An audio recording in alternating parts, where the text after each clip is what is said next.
So welcome to the May 8th NEMSIS V3 implementation call. We appreciate everyone joining us this morning. This is Julianne Ehlers. Just as a reminder, if you would mute your phone until you're ready to talk. Also, feel free to use the group chat box if there's questions that you have or comments that you want to make. And okay, so Jay is saying it's a little hard to hear. All right, we'll see if I can do a little bit better on that. How's that, Jay? Awesome, thank you. And Jay's a great example. Thank you for demonstrating our chat feature. We appreciate that. This is participatory. We would love for you to feel comfortable enough to bring up your questions, comments, concerns while we're all on the line and address those things that are on your mind. So we will go ahead and jump in. I am going to start this off with some of the support material that has been requested by different stakeholders. Let me find, let's see. We have been working on infographic sheets. Here's an example. I've got 4 to show you, and any feedback that you may have is very welcome.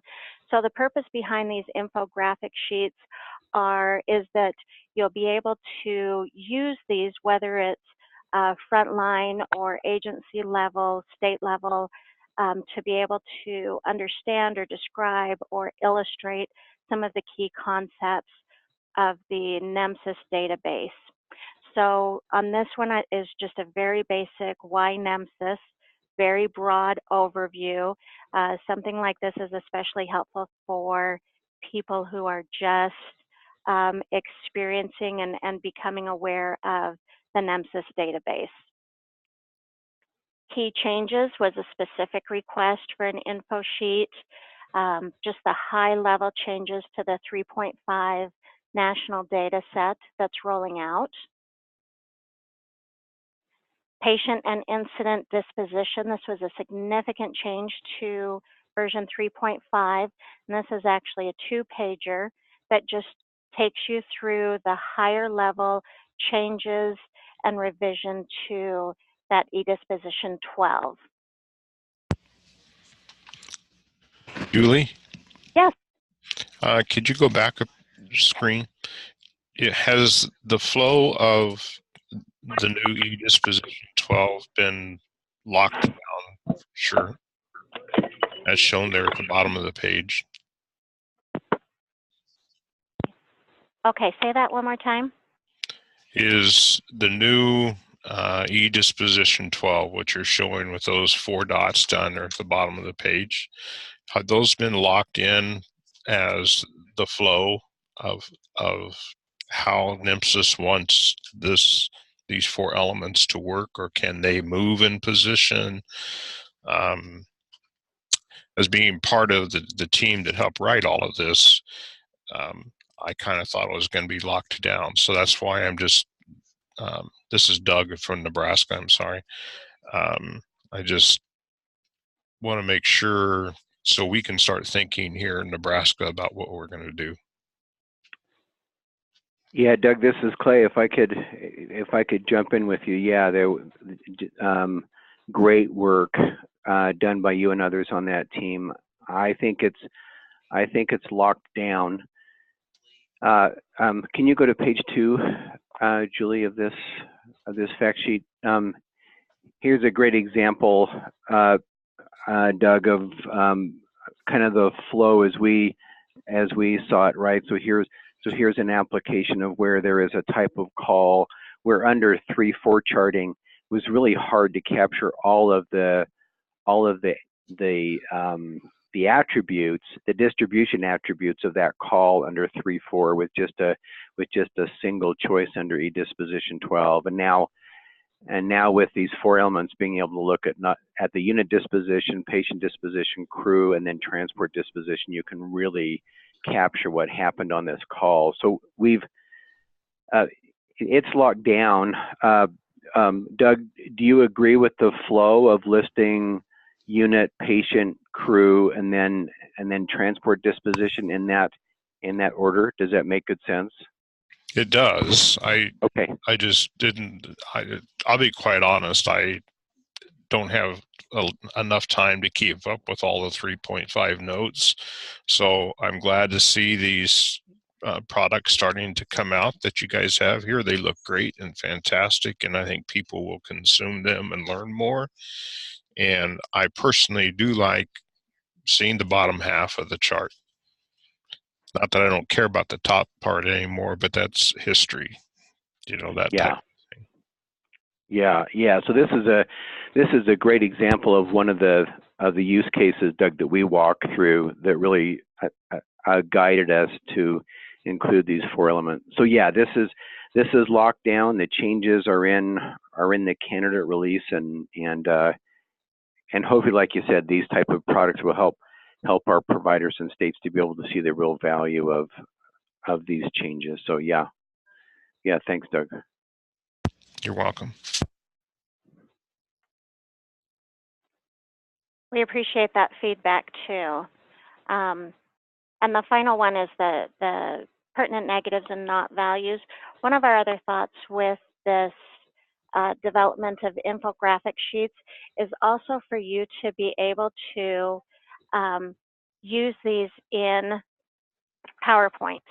So one of the specific requests was slides that you guys can drop into presentations that you're making to your stakeholders and have it be consistent with the messaging that's coming out across the board.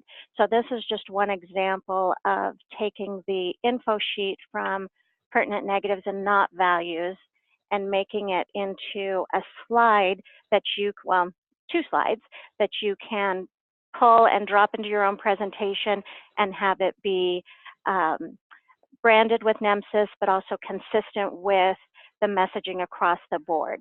So is my ask to you guys is, would you like to see and have available to you the PowerPoint slides to go with each infographic sheet, or just specific ones that you request?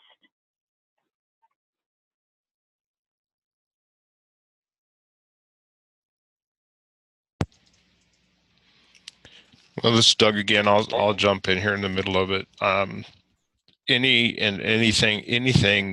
about the new standard that we can move information out to users, you know, what's coming, they can have a healthy conversation with their vendors then to say, you know, how are you guys going to handle this in the software?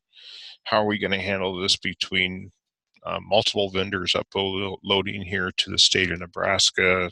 You know, what do we see is coming? You know, so we can start doing some not last minute work on what we need to get done and planning and building and getting ready for 3.5.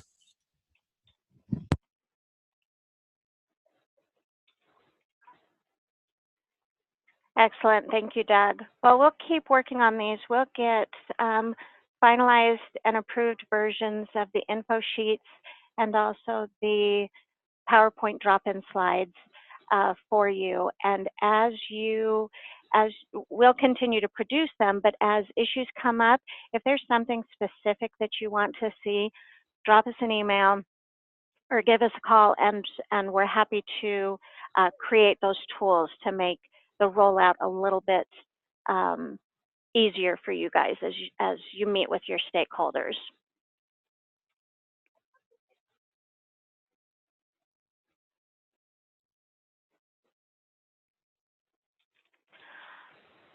All right, let's go ahead to Lisa for number 2, actually number 3 on our agenda for EMS performance measures. Okay, great. Can you hear me okay? Sure can. Awesome. Okay, so I'm going to actually take the next 2 items, and then I've got a bonus item that I'm going to discuss, if that's okay, and then I'll hand it back to you, Julianne. So for EMS performance measures, API and dashboard, we are very close. We have tested all but one remaining requirement. Josh is busy writing documentation for the end users, the vendors, and so we will be ready to go to deployment early next week, if not Friday of this week. I'm anticipating realistically it'll be early next week. And so along with the documentation, I wanted to ask the vendors if you have any requests for how we can better support your use of the API when we do release it, if a call would be helpful, if there's anything that we can do to support you guys using the API and developing your reports for your customers.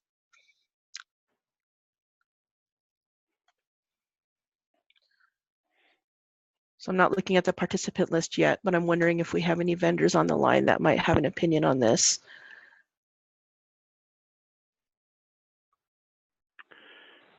Yeah, Lisa, this is Clay. Maybe just another quick couple of sentences of descriptions, and so folks will remember. Most of the vendors on the line have been with us for a very long time, but let's just remind folks that the API is really a way for a software package to call in and receive benchmark data for right now, what are the EMS compass measures. And so if you're interested in providing performance metrics for your field level providers, this is a chance for you to utilize this API, and alongside their performance for an EMS compass performance measure, you'd be able to provide national benchmark data for similar types of agencies across the country. So that's what we're finishing up, and now you folks have helped us test it in beta. Now we're just wondering how we can best provide you with the resources you need to actually be able to implement it. What might be helpful?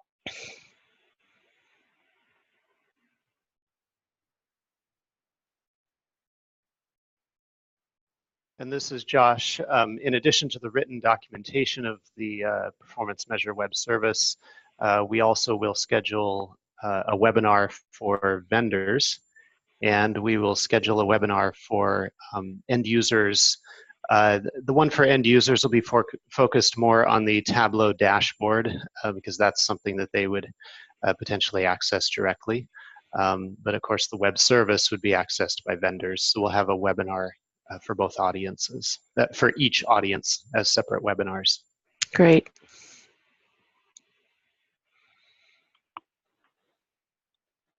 Okay, well, if you think of anything when we're off the call, feel free to reach out to Josh or to me or to Clay, anyone here. We'd be happy to hear from you. Okay, so I'll transition to status updates on the V3 public and state cubes. So with respect to the public cube, as you are aware, we have a beta version that's released currently, and that anybody of the public can access. We'll be deploying the next iteration of that V3 public cube in middle of May, so just in about a week or two, and that will contain 5 or 6 bug fixes and enhancements. Things like, there's a list of holidays, and we're paring down that list to be a little bit more meaningful. We're going to be hiding certain measures under summary measures, for example, count of delay types, count of medications given, and we're going to be adding EMS elapsed times into this folder. We're going to rename a couple elements, patient ages under patient demographics to patient age, so some very minor changes. And then we're going to try to make it a little bit more clear about the date range that the cubes cover. So for example,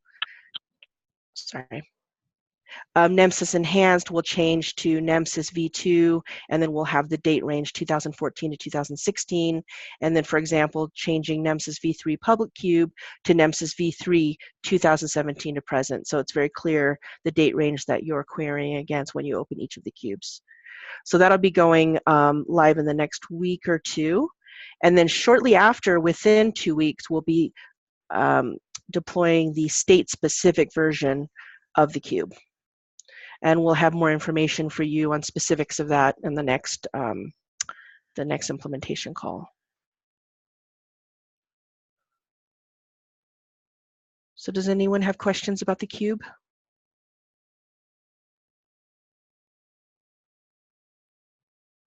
Okay, so this week, actually supposed to be yesterday and today, NEMSIS IT is scheduled for a maintenance period. We actually had to push that out a week to be completely prepared for the changes that we need to make on the back end to stay up to date with our security patches and upgrades and enhancements, which we're continuously doing to the NEMSIS IT systems. So we will be performing our maintenance this month, next Tuesday and Wednesday. And as part of our routine support of the production environment, this means there might be intermittent downtime on our systems throughout those 48 hours, but specifically for the changes that we're making next week, the pipeliner service, and so vendors, you'll know what I'm talking about here, will be down for 24 hours. We're having to do some updates to that particular server that hosts that service. So what that means is, you currently receive a 0 status when we receive files and they land in our file system. It'll sit in 0 for at least 24 hours because our pipeliner service will not be picking it up to validate it against schema and schematron for 24 hours. And I'm not sure, I don't know how that impacts you. If there's vendors on the phone that can share with me if that would adversely impact you, then maybe we can rethink our strategy. But I'm hoping that 24 hours is going to be acceptable. So is Dan on the phone? I see Adam. Dan who? Van Orney. I saw him a little while ago. Just looking for some feedback from some of our vendors here. Yeah, hey Lisa, can you hear me? Hey Dan, yeah. So just to clarify, the actual web service that takes in records will still be accepting them. Absolutely. We just won't get the response code back. Yes, you'll get the initial response. Yeah, and nothing's Yep. going to get lost. We'll receive everything. We actually have a redundant system where we have 3 servers always accepting data, so that's not an issue. It's just going to be that kind of, all's good, or we're missing a dem file, or it didn't pass validation. Yep, that Okay. sounds fine to us. All right, cool. Anyone else have any comments or questions on the maintenance we'll be doing? I'll send a note out Monday to remind everyone, and then also when we conclude all of our activities and everything's back up 100%, I'll send that note also.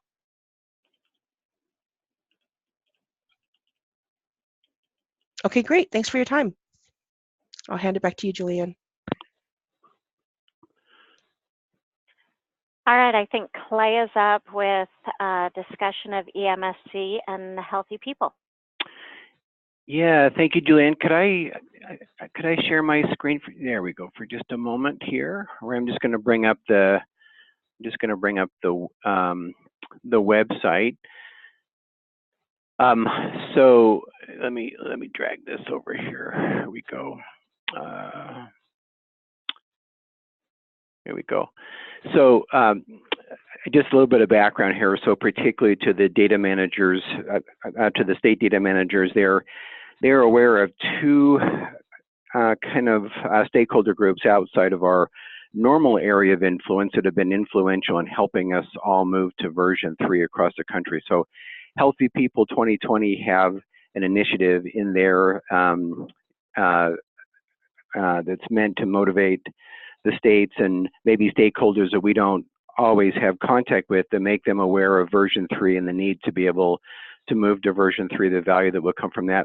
Also on the EMSC side, so the Emergency Medical Services for Children side, funded through HRSA, they also have a performance measure number 1, that's associated with helping us and helping the agencies understand the value of moving to version 3. So these are 2 implementations, I think, that we're just motivated with the idea that, yeah, let's broaden the circle of people that see the value in moving to version 3 and seeing if they can help us along.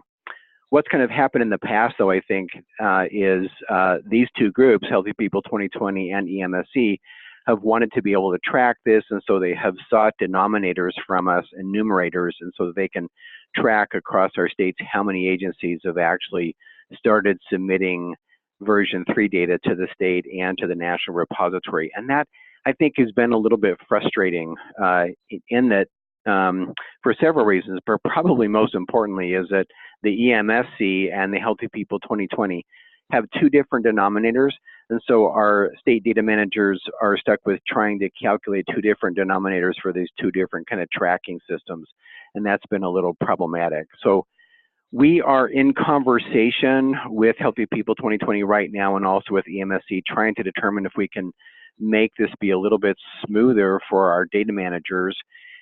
And we'll talk about this more on next week at the NEMSIS meeting here in Salt Lake City. But just wanted to make everybody aware of the fact that we're working on that, and that we'll bring that up at the meeting.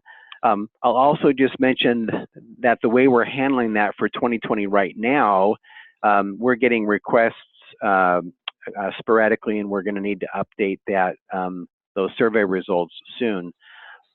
But for the questions that come up periodically, we actually go to the state report through the V3 report. We go to state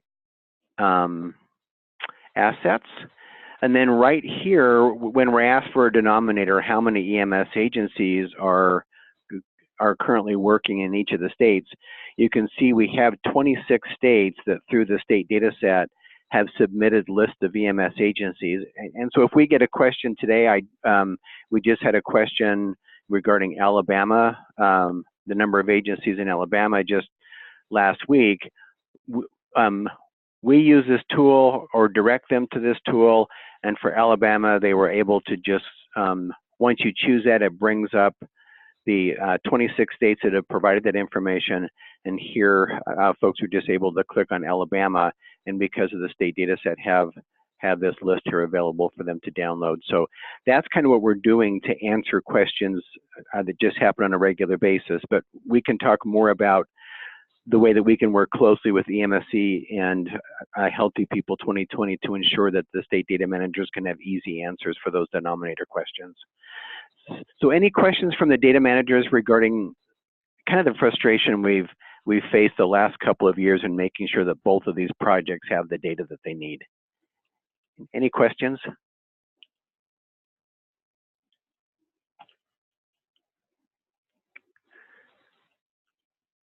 Okay, all right. So that's just just an introduction of what we'll be talking about in part on Monday and Tuesday. All right, I'll turn it back over to you, Julianne. All right, I think we're up for Laurel with the V3.5 candidate release. Okay. Let's see. Share my screen here. All right, you should all see the NEMSIS website. Please let me know if you don't see it. So we've released some new products for the 3.5 revision. So I'm just going to show you those real quick again. To get to those, you follow this big link on the home page. And then the top button here is to view the draft deliverables. And then there's our list, which is just slightly longer. We have one new item today. It is the PDF version of the changelog. So this is going to be your easiest way to find a comprehensive overview of what has changed. It's kind of similar to the changelogs we've done for the most recent versions, except that it's much longer, and as a consequence, a little bit different since we've done a lot of changes as we've moved to 3.5. But anyway, I'll sort of scroll through some of this. You can see the table of contents is very long. We modified almost every XSD that we have, with the exception of e-narrative. Not all of these were major changes. Some of them were like typos and making sure the links are functioning. And you could see more detail, for each section of the XSD below. So I'm going to start with this cardiac rhythm type. So this is the type that's used in eVitals 03. If there were other changes to the impacted elements, you'd see a link there that would take you there. So for example, this one, the code type, this is used by eMedications 03. So there's a link here where you can also see related changes. So here's all the things that changed in eMedications 03. So there's sort of a way for you to click back and forth to see how maybe the types and common types are affecting different elements. And there's also links to JIRA tickets, so you can see the full details of how we decided on making this change.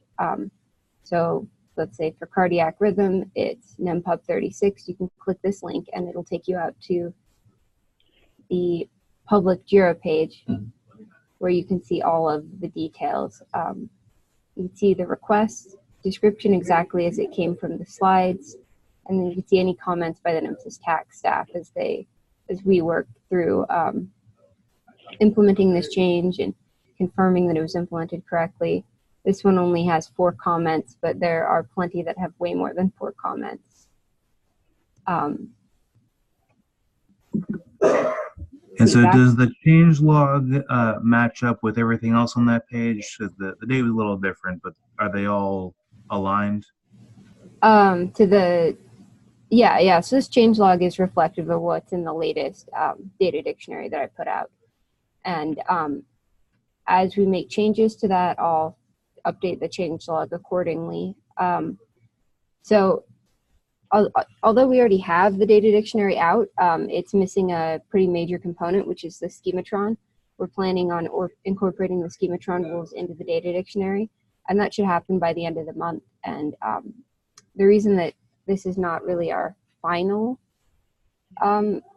candidate release is because I'm waiting on that, and I don't want to lock everything down until I have to. But at the end of the month, we'll get the schematron in there, and all this will sort of be locked down, and it won't change after that until we get to the final release in the fall. Does that make sense? Okay, so the XSDs are release candidates then?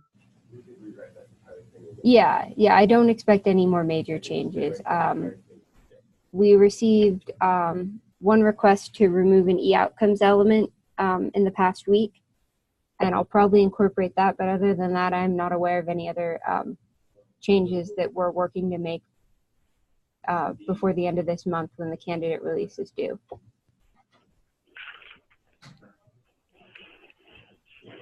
Okay.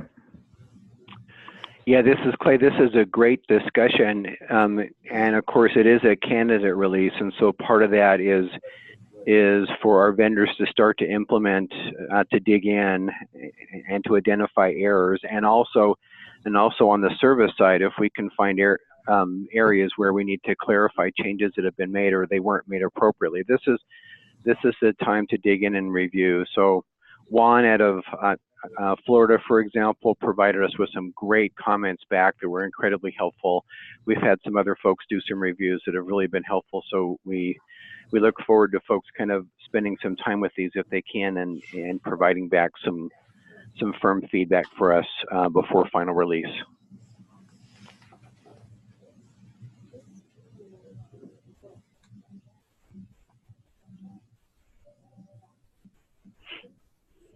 Okay. Well, that's sort of a basic overview. This is, I think, nearly 100 pages long, 95 pages long.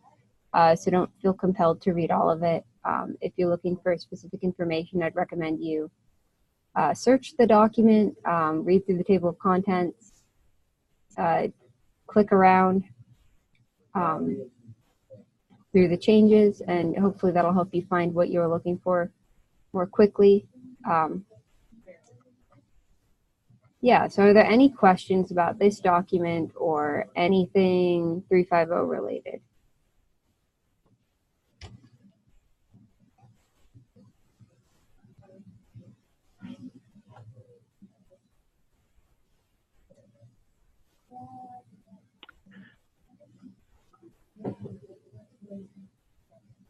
Okay, well, I'm not hearing anything. So I'm going to go ahead and hand everything back to Julianne. Thanks. Please email me if you have any questions, comments, or anything you need to share with us about the release. Thank you, Laurel. Let's go ahead and have Clay talk for a few minutes about the security revisions to NEMSIS. Yeah, thank you, Julianne. I appreciate that, and thank you, Laurel. I think these new revisions to the changelog will be very valuable.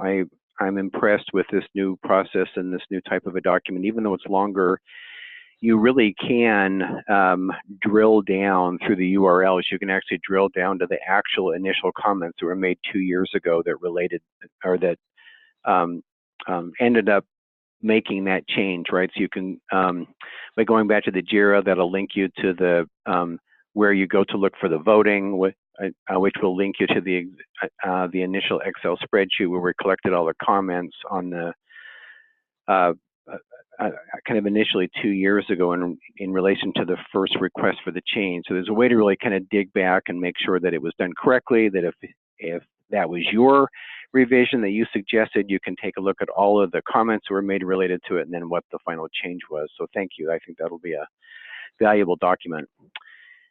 Item 7 here, the security revisions to NEMSIS. Just wanted to make folks aware of some changes that are coming down the pike probably over the next couple of years here at the NEMSIS TAC. We had an incredibly valuable meeting a week and a half ago with the Office of EMS at NHTSA, came out here to the NEMSIS Technical Assistance Center, also brought with them the Chief Security Officer for NHTSA and also representatives from cybersecurity for the larger DOT, Department of Transportation. Spent a lot of time with us talking about the federal initiative to move all existing public-related data sets, research data sets, and registries into the cloud.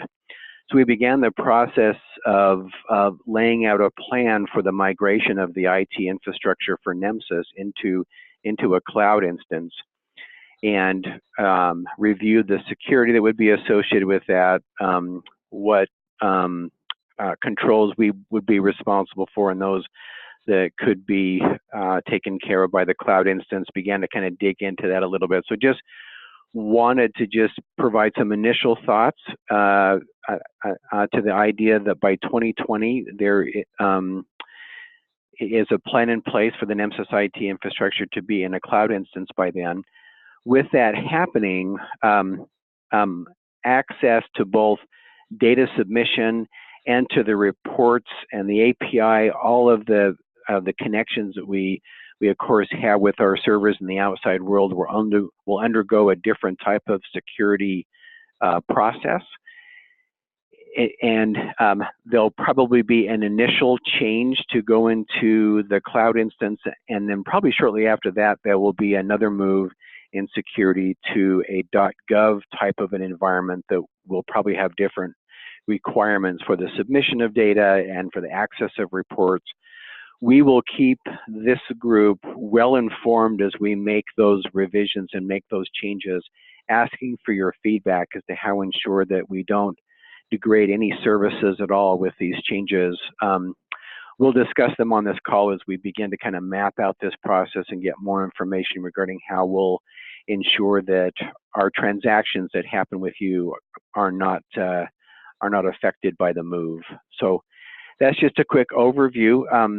Any questions related to that movement? Any large concerns that are worth talking about now in regards to a migration to a cloud instance?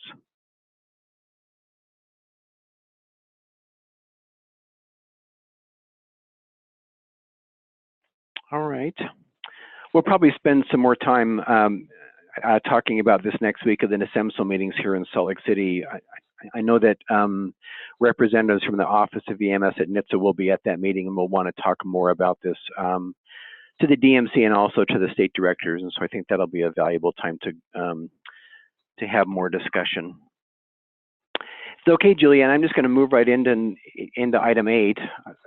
I also have that item. Let me see if I can can I request the screen? There we go. Okay, great. All right, so the last item I wanted to cover was, or is this, some progress that the Office of EMS at NHTSA is making in regards to the E3 product that is being promoted by CMMI. I know there's a lot of acronyms, and folks are probably familiar with ET3. This is one of the most exciting things, I think, that that's happened to the EMS environment at the federal level in many, many years. And so the CMMI is just the Innovation Center for CMS, and they are looking at piloting some beta sites to look at different methods for reimbursement for pre-hospital care. It's an incredibly exciting project, and what's been interesting to watch, and I know Mr. Eric Cheney from the Office of EMS will be talking about this at great length, Dr. Kramer as well next week at NEMSIS, but there's been incredible excitement with the idea that with CMS wanting to do these types of experimental kind of trials, that there's an existing standardized data set across the entire country that's going to allow them to do this much more easily than if they were to try to set up some type of a standard data collection among a very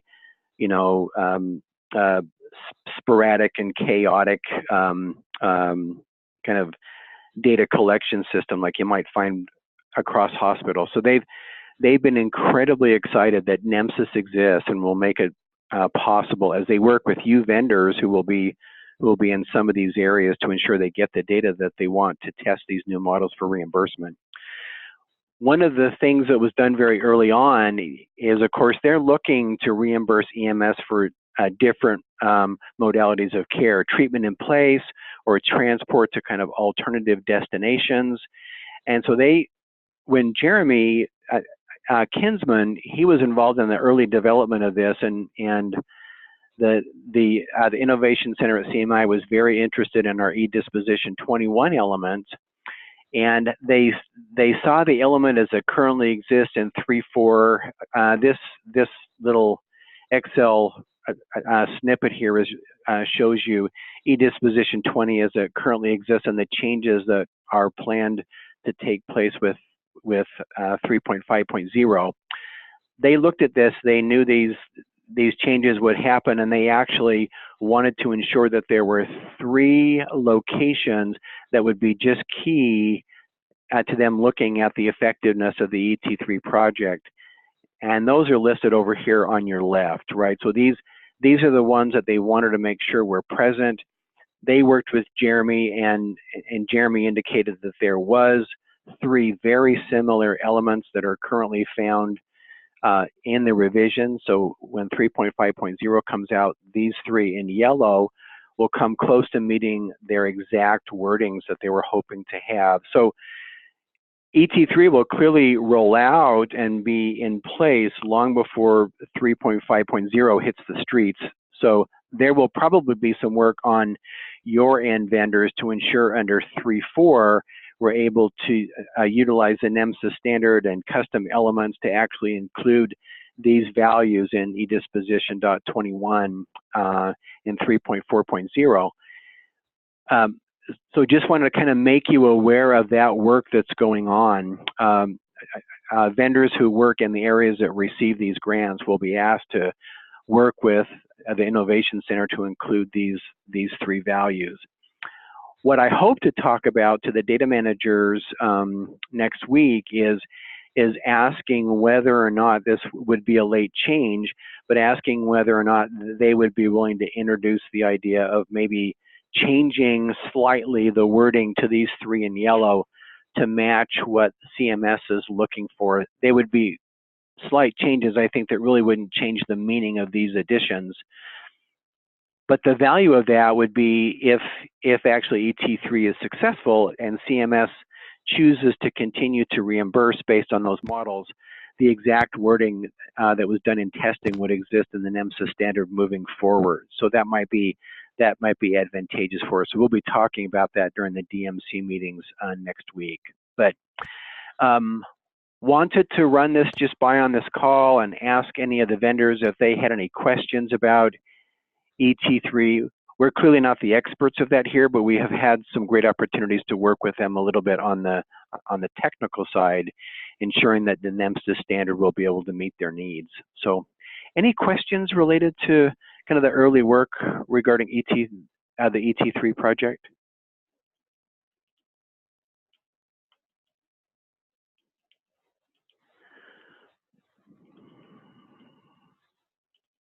Okay, all right. So for data managers, we'll be digging into this a little bit deeper on Monday or Tuesday of the DMC meetings, just to ensure so we can make some decisions about potentially harmonizing this language and seeing if there's any other questions that we can answer from the technical side regarding the implementation of ET3. All right, so I'll turn it back over to you, Julianne. I'm not sure where we are on the agenda. Are there other items left? The last item is just open forum for questions, concerns, comments.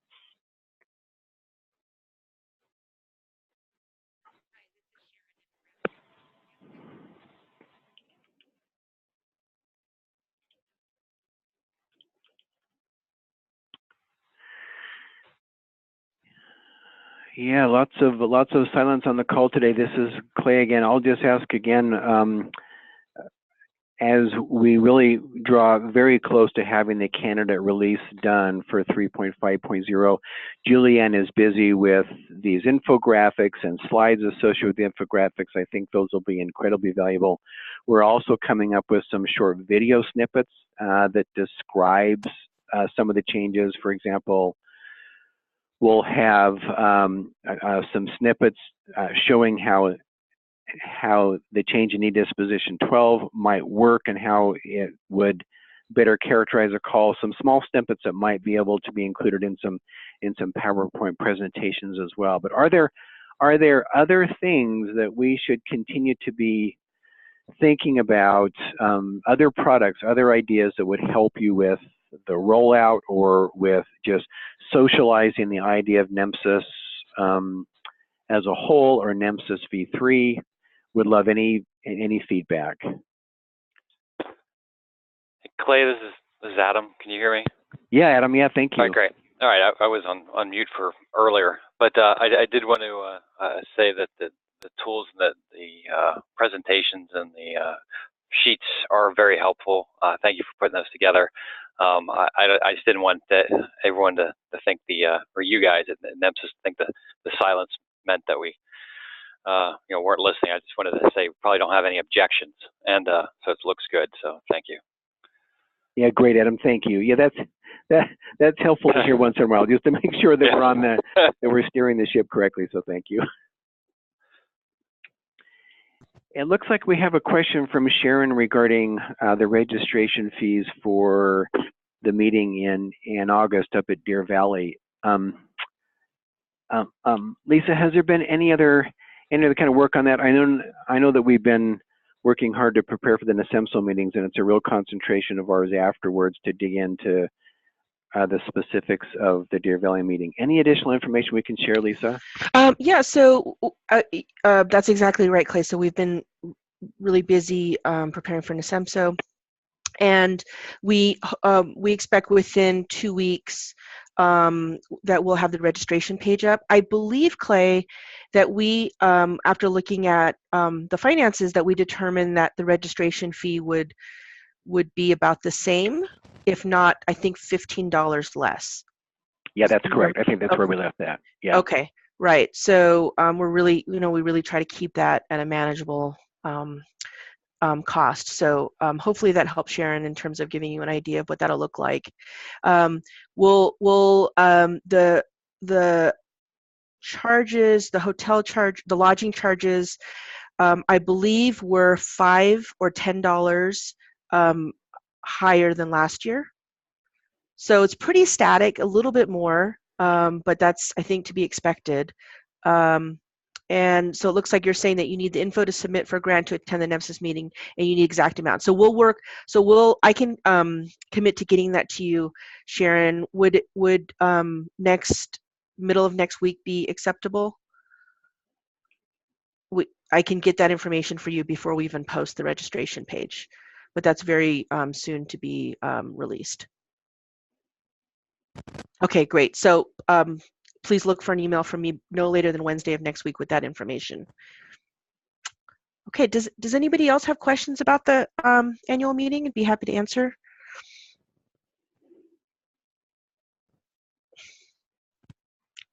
Okay, sounds good. Are there any other questions or concerns at this time?